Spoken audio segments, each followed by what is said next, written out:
Praise God, hallelujah, thank you Jesus. ઈશ્વર પિતાનો આ સમયે પુષ્કળ આભાર માનું છું અને ઈશ્વર પિતાની સ્તુતિ કરું છું કે આજે આ વચન એક બહુ મહત્વની વસ્તુ છે અને એ શેર કરવા માટે ઈશ્વરે મને પસંદ કરી છે. તેના માટે ઈશ્વર પિતાનો સૌપ્રથમ તો પુષ્કળ આભાર માનું છું.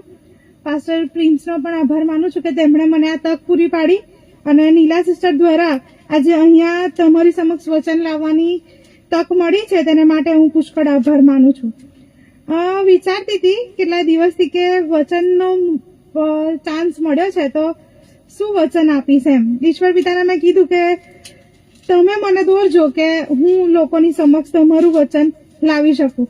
અને મારી આગળ ઈશ્વરે યશાયા 53, આપણે ઈશ્વરની ઓળખ તો જાણીએ છીએ કે ઈશ્વર પ્રેમ છે, ઈશ્વરે આપણને તારણ આપ્યું છે, ઈશ્વર આપણને જીવન આપ્યું છે.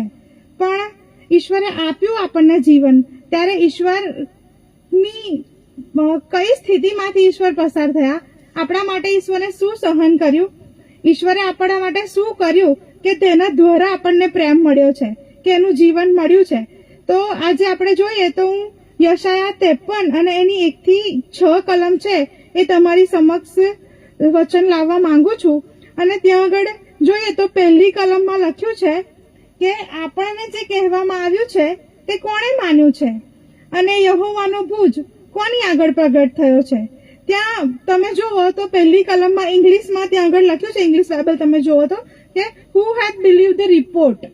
તો જે અત્યારે આપણે જોઈએ તો ઘણી બધી વખત રિપોર્ટનો મતલબ આપણે કહીએ કે રિપોર્ટ સાચો બી હોય અને ખોટો બી હોઈ શકે છે. જેમ હોસ્પિટલમાં આપણે જઈએ તો હોસ્પિટલમાં સારો રિપોર્ટ પણ આવી શકે અને ખરાબ રિપોર્ટ પણ આવી શકે છે. તો જ્યારે ઈશ્વરની અહીં આગળ જોઈએ તો યશાયા ભવિષ્ય વક્તા હતા અને જે બીનાઓ પહેલા બનવાની હતી, ઈશ્વરની સાથે જે મસીહા આવવાનો હતો એની ભવિષ્યવાણી યશાયા પ્રભુદકે કરી હતી. અને ત્યાં આગળ કહે છે કે આપણને જે કહેવામાં આવ્યું છે એ કોણે માન્યું છે. અને જ્યારે આપણે વિશ્વાસ નથી કરતા, અત્યારે ઘણા બધી જગ્યાએ આપણે જોઈએ છે કે ઈશ્વરનું ખોટી શું કહેવાય, જે એન્ટી ક્રાઇસ્ટ લોકો છે એ ઈશ્વરના ખોટા રિપોર્ટો લોકો સમક્ષ લઈ જાય છે અને લોકો ભટકી ગયા છે. ત્યારે આજે આપણે ઈશ્વરની જે સાચી ઓળખ છે, જે ઈશ્વરનો સાચો રિપોર્ટ છે એ આપણે લોકોની સમક્ષ લાવવાની જરૂર છે. જ્યાં બીજી કલમમાં એવું કહે છે કે તે તો તેની સમ્મુખ ફણગાની પેઠે અને સૂકી ભૂમિમાંની જળની પેઠે ઉગ્યો. તેનામાં કઈ સૌંદર્ય નહોતું ને લાવણ્ય નહોતું. આપણે તેને જોયો ત્યારે તેનું સ્વરૂપ એવું નહોતું કે આપણે તેને ચાહીએ. જ્યારે યશાયા ભવિષ્ય વક્તાએ આ ભવિષ્યવાણી કરી અને આપણે જાણે માર્થીમાં જોઈએ છે કે જ્યારે ઈસુ ખ્રિસ્તનો જન્મ થાય છે ત્યારે એમને રહેવાનું પણ ઠેકાણું નહોતું મળ્યું કે એના જે માતા મરિયમ અને યુસુફ હતા એ જગ્યા શોધતા હતા અને એમને જગ્યા કે જો ઈશ્વર ઈચ્છત તો એ રાજમહેલમાં જન્મ લઈ શકત, કોઈ સારા એવા ઘરમાં જન્મ લઈ શકત, સારા એવા કુળમાં જન્મ લઈ શકત. પણ આપણા માટે, આપણા પાપોને માટે ઈશ્વરે એ ગભણ પસંદ કરી કે એને પોતાની જાતને નીચો કર્યો કે આપણે ઉપર ઉઠી શકીએ. તો અહીં આગળ વચન કહે છે કે એનામાં કોઈ સૌંદર્ય નતું, એનામાં કોઈ લાવણ્ય નતું કે કોઈ એને પસંદ કરે. અને આપણે જોઈએ તો જયારે ગભણમાં જન્મ લીધો તો આપણે પોતે અત્યારે વિચારીએ કે જે ગભણમાં જન્મ્યા હોય એને કોણ પસંદ કરે? કોઈ પસંદ ના કરે. પણ જયારે ઈશ્વર પુનરુત્થાન થઈને જયારે વિજયવંત પ્રવેશ કરે છે, પુનરુત્થાન પામે છે, ત્યારે આપણને ખબર છે કે ઈશ્વરનો મહિમા કેવો હતો. અને જયારે ઈશ્વરનો મહિમા પ્રગટ થાય છે ત્યારે દરેક ઘૂંટણ નમે છે અને દરેક જીભ કબૂલ કરે છે કે ઈસુ ખ્રિસ્ત એ જ પ્રભુ છે.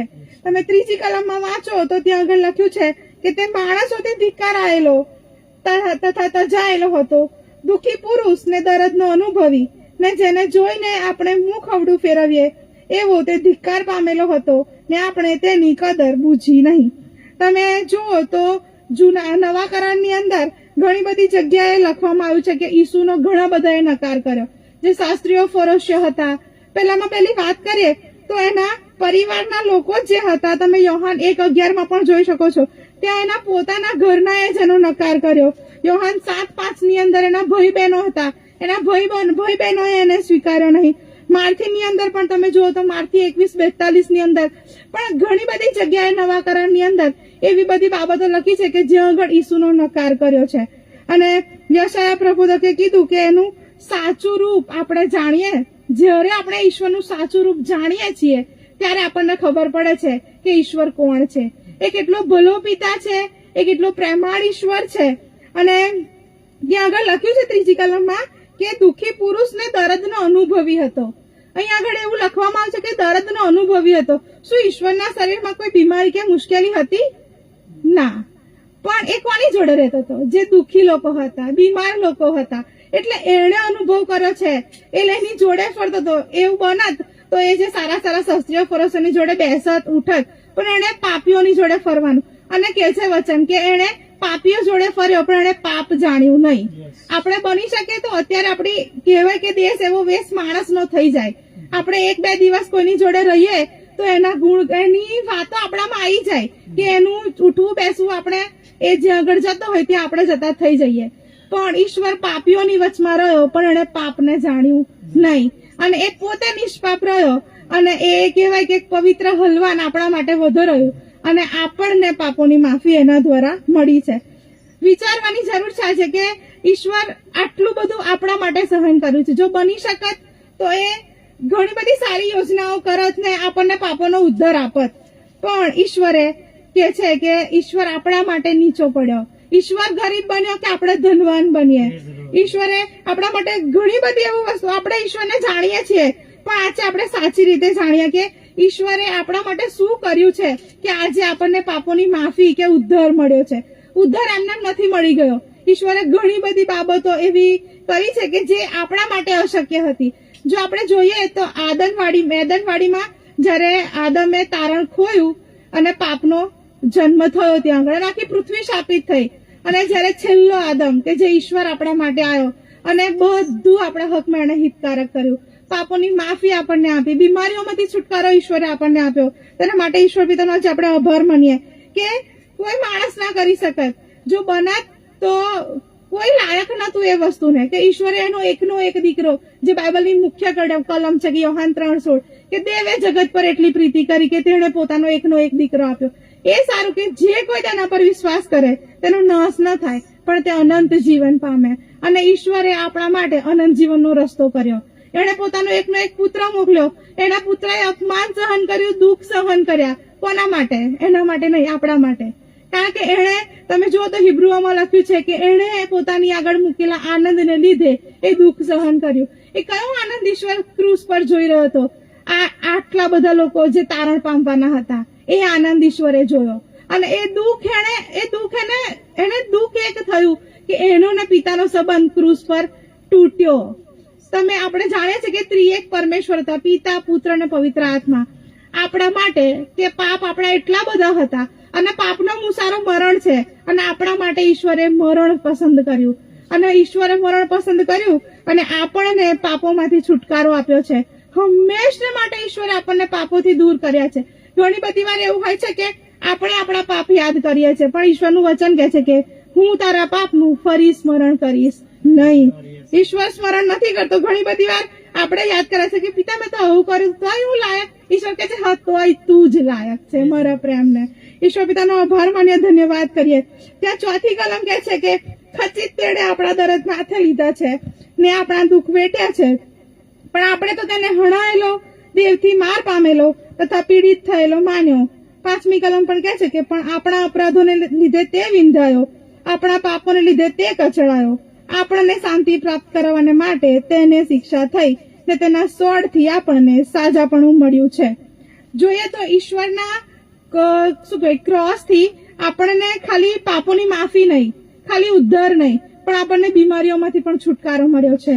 1 પીતર 2:24 કહે છે કે તેના સ્વરથી આપણને સાજાપણું મળ્યું છે. અને આ કોઈ પાસ્ટ કહેવાય કે ભૂતકાળ નથી, પણ ત્યાં આગળ ચાલુ વર્તમાન કાળ છે કે આજે પણ એ જીવંત વચન કાર્યરત છે.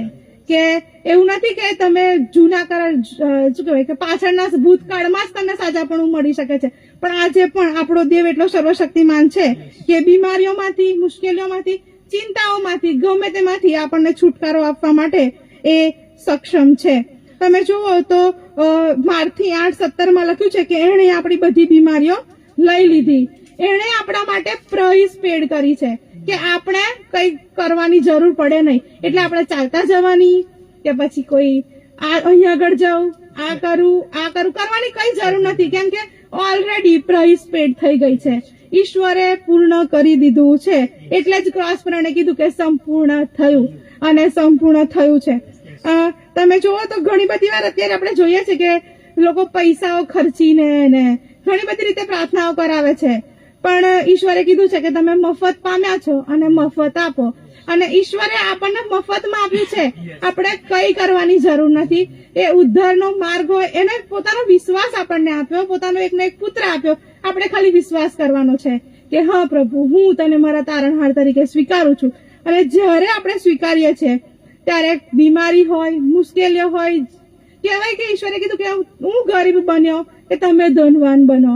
એને બધા રોગ એના માથા પર લીધા કે આપણને એના સ્વરથી સાજાપણું મળે છે. અને તમે વાંચો 1 Peter 2:24, ત્યાં આગળ લખ્યું છે કે લાકડા પર તેણે પોતે પોતાના શરીરમાં આપણા પાપ માથે લીધા, જેથી આપણે પાપો સંબંધી મૃત્યુ પામીને ન્યાયપણા સંબંધી જીવીએ. તેના ઘાવથી તમે સાજા થયા છો.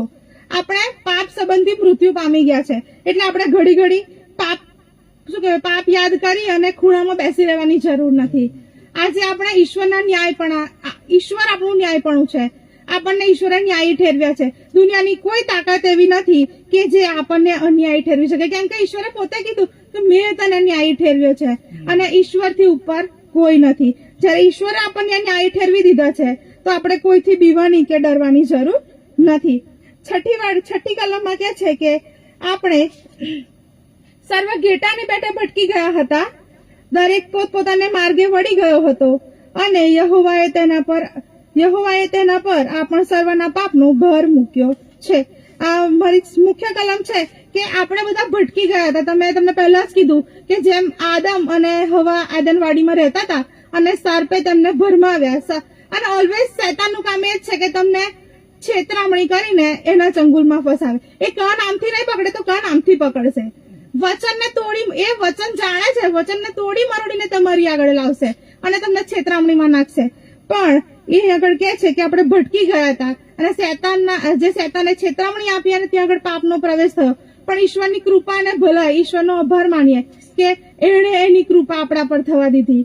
તમે ઘણા બધા લોકો એવું કહે છે કે ઈશ્વરથી બીવાની કે ડરવાની જરૂર છે. તમે જુઓ તો જૂના કરારમાં 1600 વર્ષના સમયગાળાની અંદર જે માણસ 10 કે 12 વર્ષ ગુસ્સે થયા હોય તો એને તમે કઈ રીતે ગુસ્સે કે એને બીવાની જરૂર છે? ઈશ્વર આપણો કૃપાનો અને ભલાઈનો જ ઈશ્વર છે. જો એને એદનવાડીમાં જ આદમને રાખ્યો હોત તો એ જીવનનું વૃક્ષ ખાત તો એ જે યાતનાઓ હતી, જે બીમારી હોત, એ જીવનભર એના સાથે જીવતો રહેત. પણ ઈશ્વરે એને યોજના કરી અને એને એદનવાડીમાંથી બહાર મોકલ્યો, અને ત્યાં આગળ એનાથી જ તમે જુઓ તો આગળ છેલ્લે સુધી એનાથી જ ઈશ્વર પિતાનો જન્મ થાય છે. અને ત્યાં આગળ એ એક પેઢી, આદમની પેઢીમાંથી જ ઈશ્વર જન્મ્યો છે. અને ઈશ્વરે એના માટે તારણની નક્કી કરી. આદમ અને હવાના માટે તારણની યોજના કરી, પણ શૈતાનને એણે કીધું કે આ જ સ્ત્રીનું પગ તારું માથું છૂંદશે. અને કહેવાય કે ઈશ્વર પિતા એ શૈતાનનું માથું આજે છૂંદી નાખ્યું છે. અને એણે આપણને વિજયથી પણ વિશેષ બનાવ્યા છે કે આપણે વિજયથી પણ વિશેષ છીએ, કેમ કે એ પોતે એને પ્રવેશ પેડ કરી અને આપણને મુંગટ આપ્યો છે અને આપણને એને એના રાજ દરબારમાં બેસાડ્યા છે. ઈશ્વર પિતાનો પુષ્કળ આભાર માનીએ કે એણે તારણ આપણી આગળ મૂક્યું છે. અને એમાં બી આપણને એડવાઇસ આપી કે તું તારણ, જીવન અને મરણનો માર્ગ મૂક્યો અને કીધું કે તું જીવન પસંદ કર. અને જ્યારે આપણે જીવન પસંદ કરીએ છીએ, અને બાઇબલનું વચન કહે છે કે માર્ગ, સત્ય તથા જીવન હું છું, અને મારા આશ્રય વિના બાપની પાસે કોઈ જઈ શકતું નથી. એક ઈશ્વર જ એવો માર્ગ છે કે જે આપણને આપણા બાપની પાસે લઈ જઈ શકે છે, અને એ છે ઈસુ ખ્રિસ્ત પોતે. અને એણે આટલી બધી યાતનાઓ કોના માટે? આપણા માટે આટલી બધી યાતનાઓ વેઠી કે આપણે ઈશ્વરની સમક્ષ જઈ શકીએ.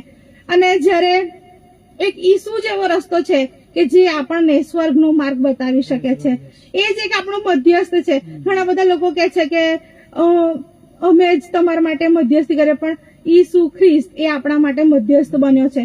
સ્વર્ગમાં જવાની સીડી એક જ છે અને એ છે ઈસુ ખ્રિસ્ત. ઈશ્વર પિતાનો પુષ્કળ આભાર માનીએ, ઈશ્વર પિતાની પુષ્કળ સ્તુતિ કરીએ, કેમ કે કહેવાય કે આપણે કશાને લાયક નહીં હોઈએ, કે કશું નહીં કરી શકતા આપણે, પણ જયારે જો ઈશ્વર આપણી સાથે છે તો સર્વ શક્ય કરનાર દેવ આપણી કરી શકીએ છીએ. અને આપણે કહેવાય છે કે જે મને સામર્થ્ય આપે છે તેની સહાયથી હું સઘળું કરી શકું છું. અને મારા જીવનનું મુખ્ય વચન આ છે કે મને ઈશ્વરે સામર્થ્ય આપ્યું છે તો હું એની સહાયથી બધું જ કરી શકું છું. Thank you lord, thank you Jesus. ઈશ્વર પિતાનો આભાર, ધન્યવાદ. Thank you Jesus.